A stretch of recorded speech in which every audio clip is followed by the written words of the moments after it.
Hello friends, welcome back to my channel. ಇವತ್ತು ನಾನು ನಿಮಗೆ ತುಂಬ ಸಿಂಪಲ್ಲಾಗಿ ಚಿಕನ್ ಸುಕ್ಕ ಹೇಗೆ ಮಾಡೋದು ಅಂತ ತೋರಿಸ್ತಾ ಇದ್ದೀನಿ. ಮೊದಲಿಗೆ ಸ್ವಲ್ಪ ಜೀರಿಗೆ, ಕೊತ್ತಂಬರಿ, ಕೆಂಪು ಮೆಣಸಿನ್ಕಾಯಿ ಹಾಕ್ಕೊಂಡು ಹುರ್ಕೊಂಡಿದ್ದೀನಿ. ಹುರ್ಕೊಂಡಾದಮೇಲೆ ಅದನ್ನು ಮಿಕ್ಸಿ ಜಾರ್ಗೆ ಹಾಕಿ ನೀರು ಹಾಕದೆ ಪೌಡರ್ ಥರ ಮಾಡಿಟ್ಕೊತೀನಿ. ನೋಡಿ, ಇವಾಗ ಪೌಡರ್ ಕನ್ಸಿಸ್ಟೆಂಟಿ ಬಂದಿದೆ. ಆಮೇಲೆ ಬಾಣಲಿಗೆ ತೆಂಗಿನೆಣ್ಣೆ ಹಾಕಿದೆ. ನೀವು ಯಾವ ಆಯಿಲ್ ಬೇಕಿದ್ರೂ ಯೂಸ್ ಮಾಡ್ಕೋಬೋದು. ತೆಂಗಿನೆಣ್ಣೆ ಹಾಕಿ ಅದಕ್ಕೆ ಮೊದಲಿಗೆ ಶುಂಠಿ ಹಾಕ್ಕೊಂಡಿದ್ದೀನಿ. ಶುಂಠಿ ಸ್ವಲ್ಪ ಘಮ ಬಂದ ನಂತರ ಅದಕ್ಕೆ ನಾನು ಇವಾಗ ಚೆನ್ನಾಗಿ ಸ್ಲೈಸ್ ಮಾಡಿಟ್ಕೊಂಡಿರೋ ಆನಿಯನ್ ಹಾಕ್ಕೋತೀನಿ, ಅಂದರೆ ಈರುಳ್ಳಿ ಹಾಕ್ಕೋತೀನಿ. ಫ್ರೆಂಡ್ಸ್, ನಿಮ್ಗೆ ಯಾವುದು ಇಂಗ್ರೀಡಿಯೆಂಟ್ಸ್ನ ನಾನು ಮೊದಲೇ ರೆಡಿ ಮಾಡಿಟ್ಕೊಂಡು ತೋರಿಸಿಲ್ಲ, ಮಾಡೋವಾಗಲೇ ಹೇಳ್ತೀನಿ. ತುಂಬ ಸಿಂಪಲ್ಲಾಗಿದೆ, ತುಂಬ ಲೆಸ್ ಇಂಗ್ರೀಡಿಯೆಂಟ್ಸ್ ಯೂಸ್ ಮಾಡ್ಕೊಂಡಿದ್ದೀನಿ. ಬ್ಯಾಚುಲರ್ಸ್ ಎಲ್ಲ ಯಾರಾದರೂ ಇದ್ದರೆ ತುಂಬ ಹೆಲ್ಪ್ ಆಗುತ್ತೆ ಇದು ನಿಮಗೆ.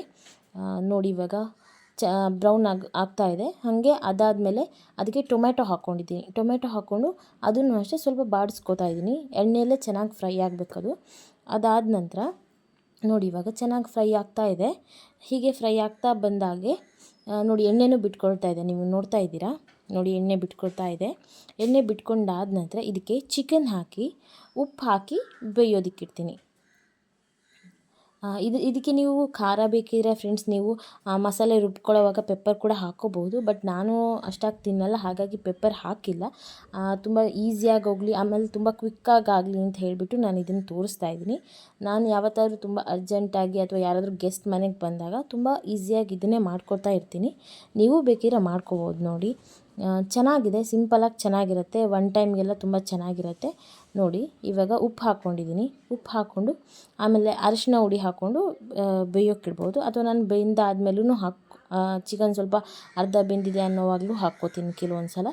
ಇವಾಗ ನೋಡಿ, ಅದಕ್ಕೆ ನೀರು ಹಾಕಲ್ಲ ನಾನು, ಅದು ಕೋಳಿನೇ ನೀರು ಬಿಟ್ಕೊಳ್ಳುತ್ತೆ ಇದರಲ್ಲಿ. ಯಾಕಂದರೆ ಚಿಕನ್ ಸುಕ್ಕ ಮಾಡುವಾಗ ಅದೊಂದು ಸ್ವಲ್ಪ ಡ್ರೈ ಆಗಿರಬೇಕು. ಇವಾಗ ನೋಡಿ, ಅದು ಕೋಳಿ ನೀರು ಬಿಟ್ಕೊಂಡಾದ ನಂತರ ಸ್ವಲ್ಪ ಚಿಕನ್ ಚೆನ್ನಾಗಿ ಬೆಂದಿದೆ ಅಂತ ಅನ್ನಿಸ್ಕೊಳ್ಳೋವಾಗ ಅದಕ್ಕೆ ನಾನು ರೆಡಿ ಮಾಡಿಟ್ಕೊಂಡಿದ್ದೀನಲ್ಲ ಪೌಡ್ರ್, ಅದನ್ನು ಹಾಕ್ಕೊಂಡಿದ್ದೀನಿ. ಅದನ್ನು ಹಾಕ್ಕೊಂಡು ಸ್ವಲ್ಪ ಮಿಕ್ಸ್ ಮಾಡಿಟ್ಟು ಮುಚ್ಚಳ ಹಾಕಿ ಬೇಯೋದಕ್ಕೆ ಬಿಡ್ತೀನಿ. ನೋಡಿ, ಬೆಂದಾದಮೇಲೆ ಚಿಕನ್ ಸುಕ್ಕ ಪೌಡ್ರ್ ಹಾಕಿದ್ದೀನಿ. ನಿಮಗೆ ಬೇಕಿದ್ರೆ ಹಾಕೋಬೋದು, ಅಥವಾ ಇದರಲ್ಲೇ ಚೆನ್ನಾಗಿ ಟೇಸ್ಟ್ ಇರುತ್ತೆ. ನಾನು ಇವತ್ತು ಹಾಕಿದ್ದೀನಿ, ಯಾವಾಗಲೂ ಹಾಗೆ ಹಾಕಲ್ಲ. ಬಟ್ ನಿಮಗೆ ಸ್ವಲ್ಪ ಚಿಕನ್ ಸುಕ್ಕ ಪೌಡ್ರ್ ಅವೈಲೇಬಲ್ ಇದೆ ಅನ್ನೋದಾದರೆ ಅದನ್ನು ಹಾಕೋಬೋದು.